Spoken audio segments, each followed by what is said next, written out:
removed the concepts of predictability, because Newtonian physics was very predictable. We knew exactly where this particular asteroid came from. We know exactly such and such comet is going. We can put the rockets on the moons and planets, whatever, right? So all this requires calculations. So 300 years of science and Newtonian physics has created our obsession of able to grasp God. People knew that God cannot be grasped. But science came along and they started proving the things, and they achieved a lot, no question about it.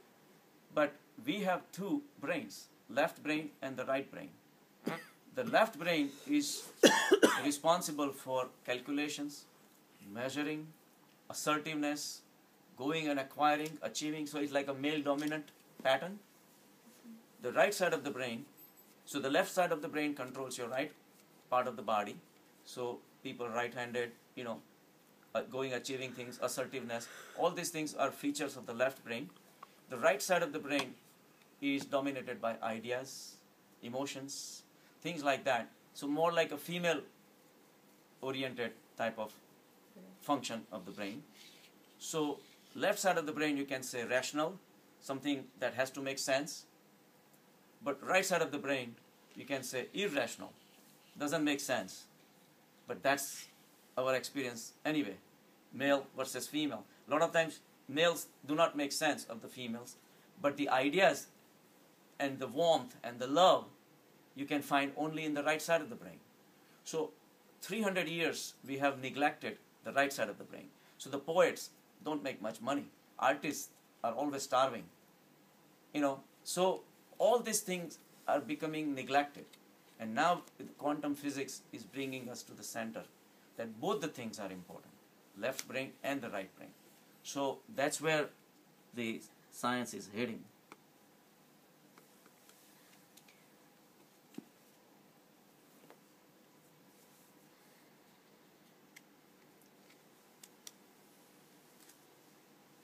So at the quantum level, the reason the predictability is not there is because individual particles are so tiny, and literally they are not even particles, they are packets of energy, quantas. So it's almost impossible to study.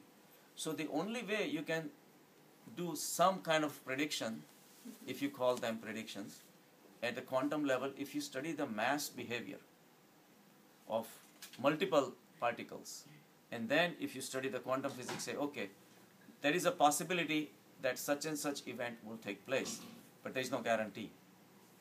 So individual particles is like a statistical, say if you have a traffic pattern and say 57% of the cars make left turn in the morning between 8 and 9.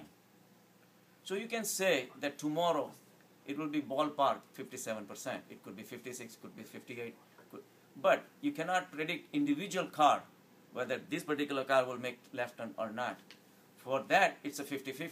There is no set, it can go this way, it can go this way, things like that. So quantum level takes the notion of being able to predict individual behavior. So unpredictability comes into the picture. And then subjective, your own involvement starts becoming the reality. Why so like that? What's that? Why so like that? Yeah, exactly. And that's what is important. So that's organic. Yeah. That's the organic pattern becomes totally unpredictable. But unpredictability is also a feature of consciousness. And if you realize that unpredictability has multiple potentials, we don't realize that when we become assertive as a male and we become fixed that this is how to make money or this is how to win the world, we are locking ourselves in one possibility. But we, at the same time, we block ourselves from all other possibilities. There was a movie by Jim Carrey. It was a beautiful movie, that Endless Sunshine and Beautiful Days or something like that. It's a sci-fi movie, and in that, the guy goes to a psychic. They can remove all your past emotions or past memory and then give you a fresh start. So Jim Carrey was very hyper.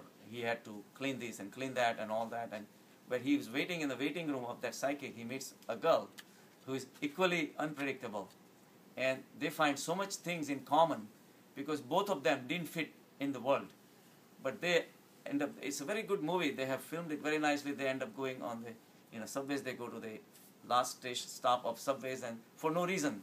And they end up on a beach and they look at the butterflies and very quirky things, And then they ultimately end up having the treatment where their memories are gone and they literally don't even remember each other.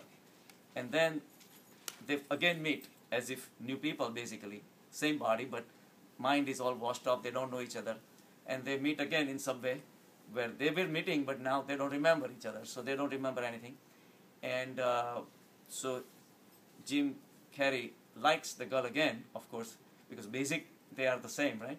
So he asks that, can you, let's have a dinner date or something like that. And she says that, but I'm this, and this. I like this and I don't like this and that. And because I have this color I like and I have to have this and I like, her basic tendencies are not gone. Jim Carrey says, yes, I like that. I like that. And they hook up again. So unpredictability is a good thing. They say that at the quantum level, the world is being created. And the true creation is where the end of the experiment is not known. And that's a beautiful thing. If you can predict exactly what the universe is going to be 10 years or 10,000 years from now, where is the fun? Then I would lose the fun. Then I know my efforts are channelized. Then I have to meet that goal. So quantum physics is bringing out the fact that consciousness has so many avenues, infinite potentials. And whatever is happening is a random occurrences where the predetermined thing does not exist. So having a locked-in brain is sometimes you lose the fun part. By having a locked-in and fixed ideas, so that's why the Eastern religion showed the beauty of unpredictability. You see something beautiful, you just end up spending hours. Doesn't matter. That's how kids are. Like I remember one time we were in New York in one of the pharmaceutical dinners and I met one doctor. He was a nephrologist, very, very popular guy. We were just talking about all these things, right? And he says, I know exactly what you're saying. He says that my son, yesterday we were, 8:30, the school bus comes in and he has to be ready and we thought he's going to be ready. At 8:30, he's still not down there. I rushed up there, the bus is waiting. And all he was doing is sitting there looking at the butterfly. He was sitting on the window. I said, what are you doing? You have to go to school. Dad, that butterfly is so beautiful. He did not have any sense of time. For him, the beauty was so enchanting. So sometimes we are locking ourselves in fixed things so much that we lose the fun of dancing with the consciousness. So we have to have fun, and that's the real fun. We think that fixed ideas and trying to do this and sometimes you miss the fun part. So this consciousness is there, but we have lost the faith in the consciousness. We have belief in the Newtonian physics so much that everything has to be predictable. We become very determined that this is how the life should be, and anything that is unpredictable does not fit in, and we don't enjoy, and this and that. But at the quantum level, things are different.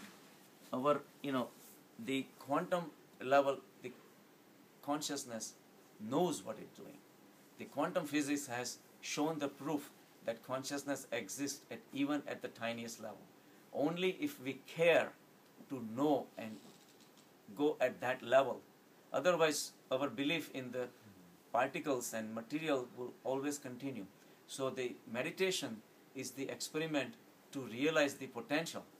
Ultimately, is that potential, that consciousness with unlimited, infinite potentials has created us.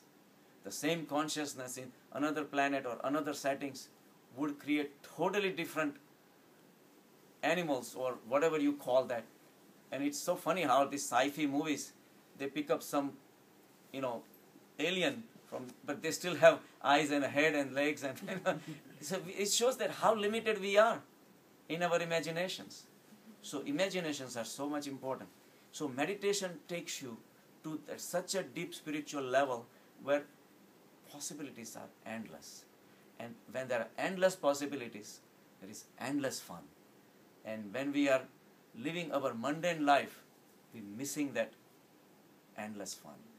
So let's concentrate our efforts, go into the meditation, enjoy the beautiful spiritual world that exists, that is much more beyond this finite world. So much for today. All right.